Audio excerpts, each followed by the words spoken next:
I feel like people have thoughts of like what that could be, but then they always stop themselves from pursuing it because they're like, that's not me. That's not what I'm destined to be. That's for like Steve Jobs or, you know, all those like successful people out there. So lately I've been coming to terms with like, that could be me.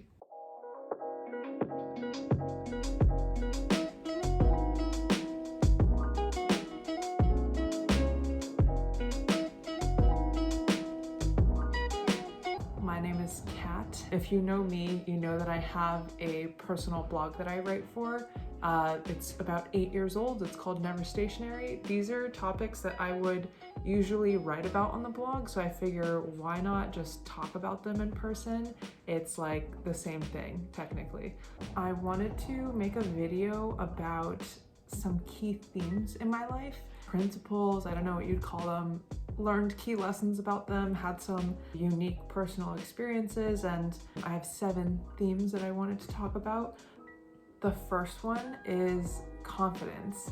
My self-confidence has shifted so much. In middle school, you know, everyone was all starting to go through puberty, and my self-confidence in middle school was actually not bad. In high school, things started to shift a little bit for me. There was definitely a lot more comparison that was happening. Makeup came onto the scene for me. I started wearing makeup maybe like 9th grade, and I bought gray eyeliner and a little bit of mascara. As soon as I put it on, I was like, dang, I just look so different. And you know, I liked the way that I looked. Like my eyes were much more intense and stood out and more throughout high school. And then in college, you know, also wore it a lot.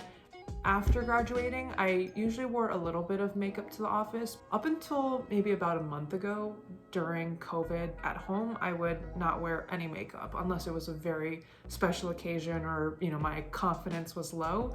It's kind of gotten to the point where I know I look good and it does boost my confidence when I do put on makeup, but I'm also completely fine without wearing it as well, just because these days how I look really doesn't have much to do with my productivity. Body image has also certainly shifted a lot through the years. When I was in middle school, I was skinny, my metabolism was really high. I also played tennis and ran track and cross country. In high school, it was like not bad. I was like fairly happy with how my body looked. In college, it kind of started to shift a little bit. Eating like unhealthy foods, my sleep schedule was very messed up. All of that kind of led to my face being chubbier in college, but only from looking back on it on photos did I realize like how much puffier my face was. The latest of my body image insecurity has kind of come from being at home during COVID, which I know a lot of folks probably also feel that way too. Just not being able to go to the gym, and just as a result of that, have gained some weight and noticed like I just feel a lot more sluggish. I do feel insecure about it. My confidence has definitely taken a bit of a hit, but kind of like what I mentioned earlier with makeup, it's less about how I look and more about how I feel. On a totally different end of the spectrum, there's confidence in terms of like your personality, your smarts, and like your just success in life. In high school, when I was starting my blog, I thought I was so cool. I was like, I can do anything that I want to. No one can stop me from like publishing this post or like touching on this topic, or like, you know, there was just so much internal personal development that was happening for me that was like my only limitation, and I usually refuse to let that stop me. In college, one, I just got busier and started hanging out with more people, so I didn't have as much time to just like focus on my own projects. But something happened that's kind of stayed with me, limited me in terms of just believing in my own potential. Not having as much free time as I used to work on my own, you know, personal projects. And also, like, I see myself as a part of an organization, which it's neither a good or bad thing, but I'm part of a larger group and less of my own force. But in the past couple months, it has shifted. I think I've had a lot of deep reflection that's come about from being stuck at home for months on end. And at one point it kind of occurred to me, you know, I have free time. I just don't choose to use that free time as productively as I can. I'm tired of it. I want to make a change. I miss the days in high school where I would come home, be so excited about writing a blog post where I would tirelessly spend time on it. I miss that feeling. It's kind of returning to me where I can believe in my own potential, have a larger goal in mind, and feel passionate enough to work towards that goal, knowing that it's not gonna happen all in one day. It's a long-term journey. So I've gained that self-confidence back where I feel like I have that potential. I just need to go after it. Along those same lines, imposter syndrome, long story short, you know, I feel like a lot of people feel like this. They're just like, what is my future? What is my destiny? Am I meant to work under someone, work for someone else's purpose and passion? Or is there something that I myself can chase after? I feel like people have thoughts of like what that could be, but then they always stop themselves from pursuing it because they're like, that's not me. That's not what I'm destined to be. That's for like Steve Jobs or, you know, all those like successful people out there. Lately, I've been coming to terms with like, that could be me. I don't want to limit myself in that way. Hi. So that's confidence.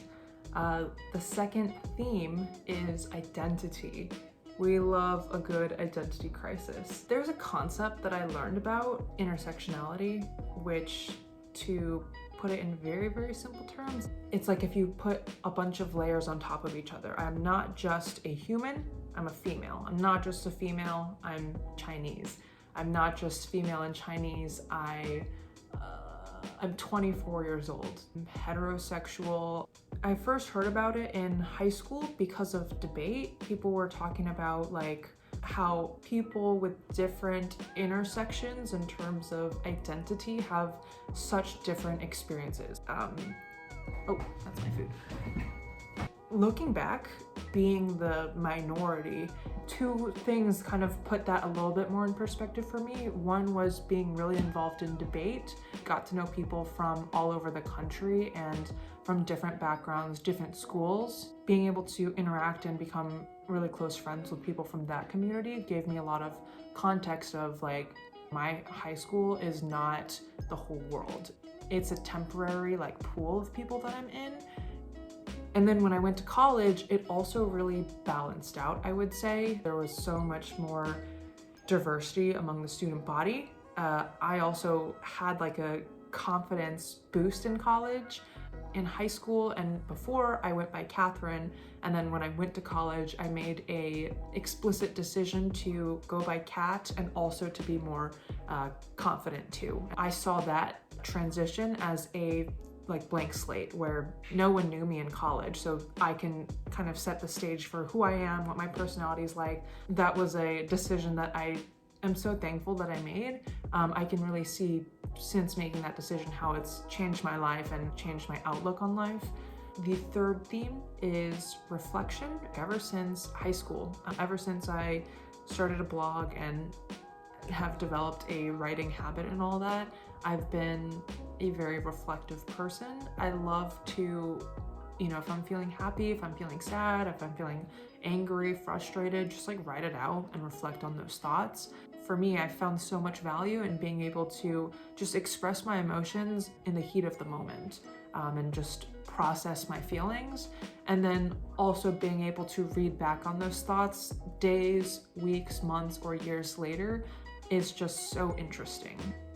There's just so much value in being able to read back on something and kind of remember the exact state of mind that you were in and knowing what you know now. And it kind of goes hand in hand with hindsight. Me being 24 years old, the way that I look back on like my middle school experience, my high school experience, and even college is so different from when I was in college looking back on high school, just because the gap between those periods of time has just increased. If I think about what mattered to me when I was in high school, 24-year-old me is like, wow, you don't even know, like half of this stuff doesn't matter in the long run. But it's just so hard to recognize that when you're, you know, 17 years old and it feels like if this guy doesn't like you, it's the end of the world or something. You know, my blog is called Never Stationary. It's clear that no one is ever the same person for any period of time. We're constantly growing and evolving based on who we meet, the experiences that we have. It also kind of has to do with the idea of a growth mindset, which one of my high school teachers brought up to me, which I love. And it's just the idea of like being open to change and knowing that the skills that you have today are not set in stone. You can grow those skills, you can switch paths, you can learn more. Your mindset isn't stuck the way it is. It's like simply just being open to change and then being willing to grow. That's how I am able to learn those lessons retroactively. I'm sure there's a lesson in hardship and stress, but you can't always see it. Sometimes it may take a couple months or years to realize what that lesson is. The next theme is solitude. When I was in high school, aside from me like going to debate tournaments, I rarely, my parents were kind of protective and I didn't really hang out with friends a ton. I was okay with it. I enjoyed my time at home a lot. A lot of it was because I had this writing project that I was so excited about, and I love to spend time on it. My mom would say like, this is one of those things that you're so into that we don't have to tell you to do it. You just do it yourself. You don't get tired of it. You find time to do it just because you're so into it. I was a very like individual and kind of introverted person in high school, and I love to like do things on my own. College, it kind of shifted because you are constantly around other people. I think freshman year was at that point the most social I'd ever been in my life. I didn't have the time or the effort or the energy to focus on myself anymore and even just do the things that I used to do alone. I think there was a period of time where I was wanting to get back into it, understanding the value of being alone, and forcing myself to go to cafes. There were rarely times that I would just sit on my computer and watch Netflix in college just because there was so many other things to be done at that time. Towards the end of college, I also got into a serious relationship, and then people started mellowing out. It also did give me more time to focus on myself. The next one, it relates to solitude. It's a routine. I was on a good path before COVID, fixing my sleep schedule, trying to have, some semblance of exercise weaved in every week, and also just learning to be an adult, treating Sundays as a day to do chores and like clean up the house and